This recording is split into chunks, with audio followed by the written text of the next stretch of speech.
simulating the ocean is hard. Simulating a face is harder. And the reason for that is because our facial expression is used to communicate, even subtle ones.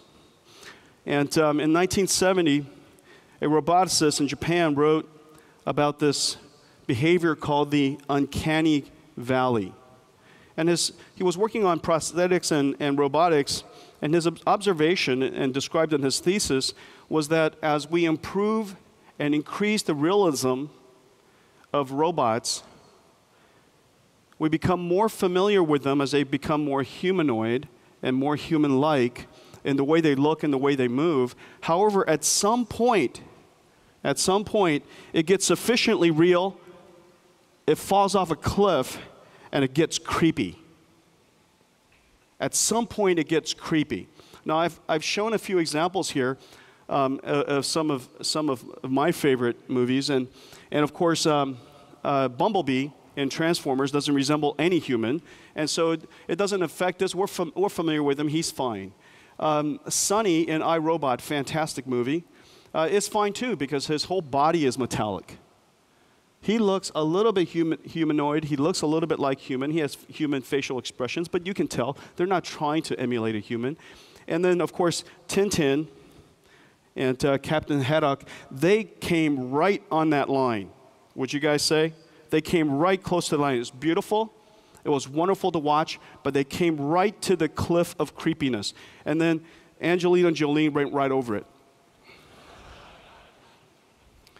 This is, she was the mother of Grendel, and she is a monster, and the entire performance was just creepy beyond belief.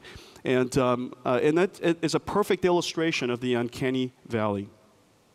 Well, the reason, of course, is that we understand what humans look like. We see them all the time. And so our eyes are so acute, we pick on the subtlest of details. Now, we've been working on rendering faces for some time. You've seen us ever since GeForce 256. We try it every single generation because this is an endeavor worthwhile. Although it's difficult, this is an endeavor worthwhile. And it's the benefits, I'll explain in a second, if I can convey to you, if I can impress you with the upcoming demonstration. But before we show you what the new technology will do, let me show you what we did just recently. This is Dawn. Dawn is a fairy. Dawn is beautifully rendered. The hair is beautiful. This is Kepler Dawn. It took us nearly 20 years to be able to create what appears to be a fairy, beautifully animated. The thing that's really cool about Dawn is her skin and her hair. The way that the human skin works, it doesn't just bounce light. Light actually permeates through our skin, scatters underneath our skin, and then comes bouncing out in a whole lot of different directions. That creates that kind of lifelike look instead of plaster or just brown paint. She's really, really quite beautiful. The thing that, and Dawn is a breakthrough in a lot of ways. The depth of field effects that you see that create the cinematic look in this particular shot. The soft shadows. Look at her pores. The bump maps, the light maps, the specular maps. All of this technology that was necessary to produce Dawn. But let's Dawn, if we could have Dawn do a performance, please.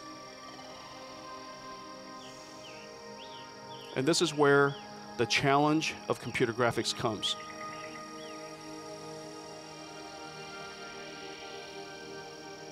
And in fact, this roboticist in Japan, Masahiro, observed that the uncanny valley is much deeper and has a much greater cliff when a particular object is in motion.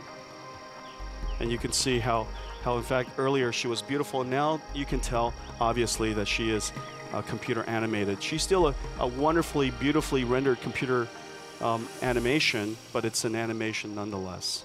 A little bit creepy. Okay, thank you. Now let's just hold there for just a second, Curtis. Let's hold there for just a second. Before I show you the next one, let me tell you how it's done. The way that if we could just turn on the light for just a second. Let me tell you how it's done. It's a partnership between us and Paul Debevic's USC ICT lab. It's the Institute of Creative Technologies down at University of Southern California. They invented this performance capture technology called a light stage. You literally walk into a sphere, it's a room-sized sphere, surrounded by a whole bunch of cameras, about 156 cameras. Each one of the cameras are lit by white LED lights so that you can simultaneously light every single direction at the same time. It also has cameras that are polarized and properly filtered so that it could take all kinds of different types of, extract different types of information from that scene. You walk into this thing, and the first thing that it does is extract a coarse geometry. It takes a whole bunch of pictures, and from that extracts the 3D geometry. It also takes a whole bunch of light field information so that it can extract the subtle geometries, like your pores, like your wrinkles, and so on and so forth. Now here comes the miracle. That's just the three-dimensional geometry. The thing that happens after that is they then turn all of these into video. And using video cameras, they capture the video in this sphere of someone performing various expressions, about 30 expressions. Now that's easy to do. That part is easy to do. The mathematical part is to figure out how to take all of those videos of 30 different expressions, sad, happy, confused, intense, concentration, you name it. To take those 30 expressions and extract from it the smallest library of mosaics that represent how you move, how you express. They extract from all of this incredible amounts of video and incredible amounts of camera work that was done into 32 gigabytes, about 1.5 Blu-ray DVDs worth of digital content that programmatically allows you to replay almost any expression. Okay?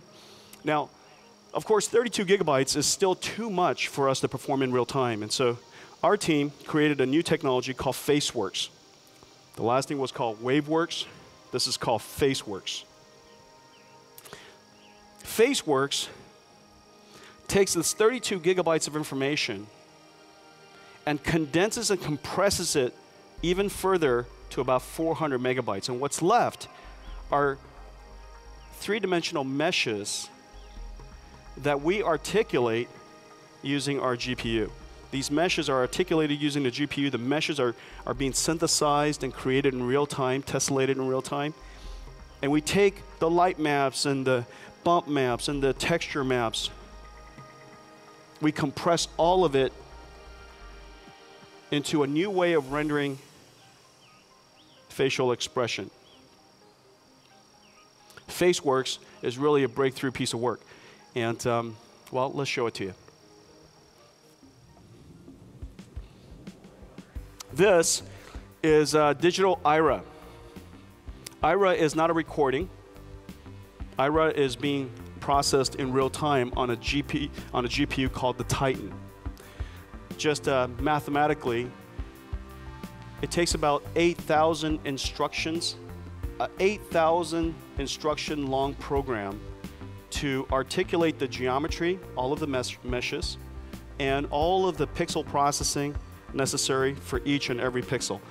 Each one, the 8,000 instructions, call it 5 floating point operations per instruction, 40,000 ops per pixel.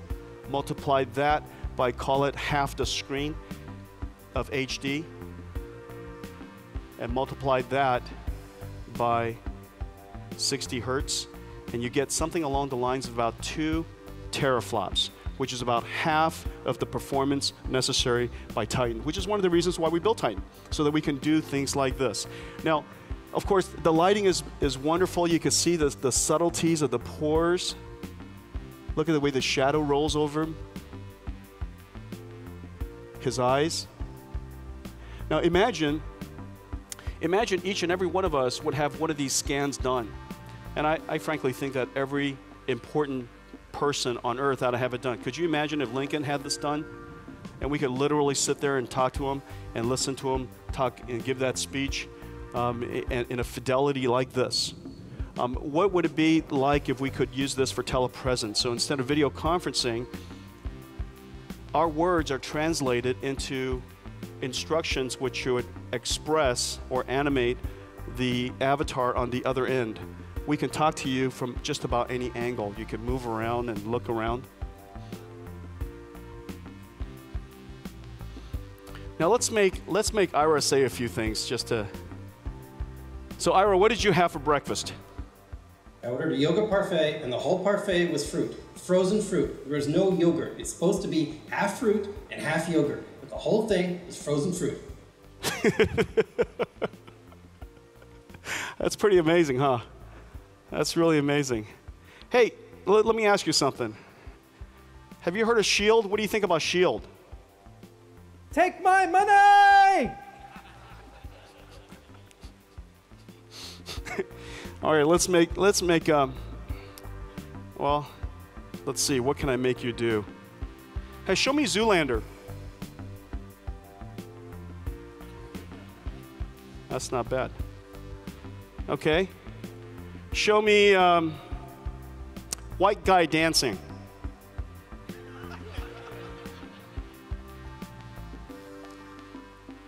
Only all the Asians laughed. Only all the Asians laughed. Okay, you guys, that's great. That's Digital Ira, you guys.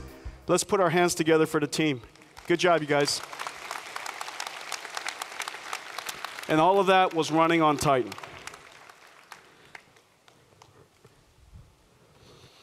Okay, so that's face work, advanced real-time character performance. Imagine how real-time performances, video games or video conferencing, avatars could really be revolutionized as a result of some technology like that. So that's the first part, chapter 1, computer graphics.